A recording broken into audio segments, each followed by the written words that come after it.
Singapore has no shortage of new launches, but every once in a while, a project comes along where every single buying angle just lines up. Location, schools, nature, developer track record, and a land cost that makes you do a double take. Thomson Reserve is that project. Today I'm breaking it all down, the pros, the cons, the unit mix, the numbers, no fluff. By the end of this video, you will know exactly what Thomson Reserve is about. Let's get into it. Thomson Reserve sits at Bright Hill Drive in District 20 in Upper Thomson. 99-year leasehold with 1,268 units across 6 blocks, 2 30-story towers and 4 21-story blocks. The towers face the nature reserve site. Those are your high-floor panoramic unblocked view units. The lower blocks have different facings. I'll come back to this. Unit mix runs from 2-bedroom all the way to 5-bedroom suites with private lift. 84% of units are 2 and 3-bedroom, classic upgraded territory. The remaining 16% are 4 and 5-bedroom with private lifts. 2 collections, classic and luxury, with over 80 facilities across 3 zones. You have your Grand Clubhouse, Island Club and Wellness Club. Okay, developers are my favorite. They are UOL Group, SingaporeLand and CapitaLand Development. The same trio behind Skye at Holland and Parktown Residence, which saw more than 80% sold on its first day of launch recently. Okay, let's talk about the location. Upper Thomson is one of those rare Singapore addresses that actually has everything. The Upper Thomson Road footbelt, Thomson Plaza directly opposite with FairPrice Finest, F&B.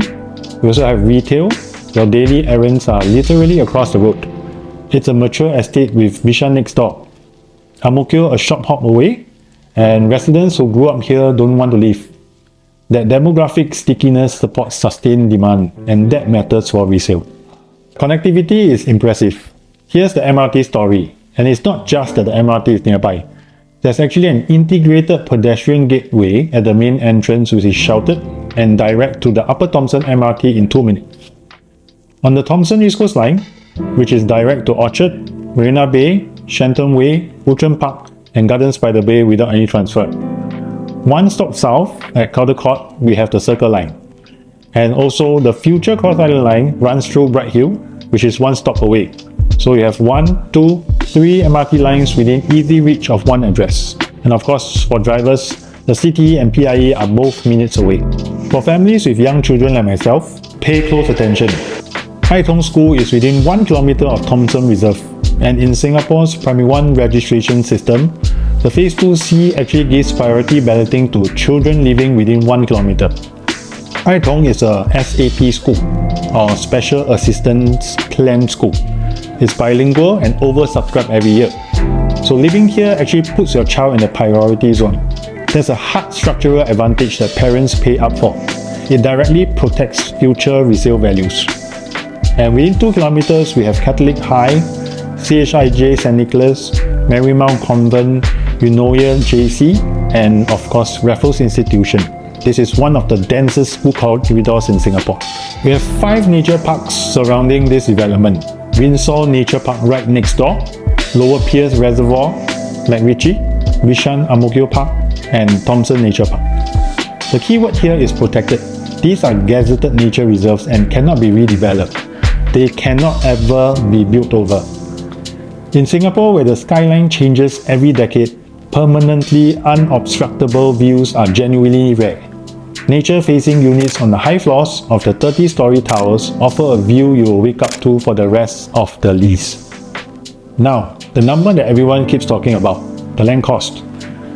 Please take note, this is an RCR site, which is the rest of Central Region. The land cost is 1,178 per square feet per plot ratio.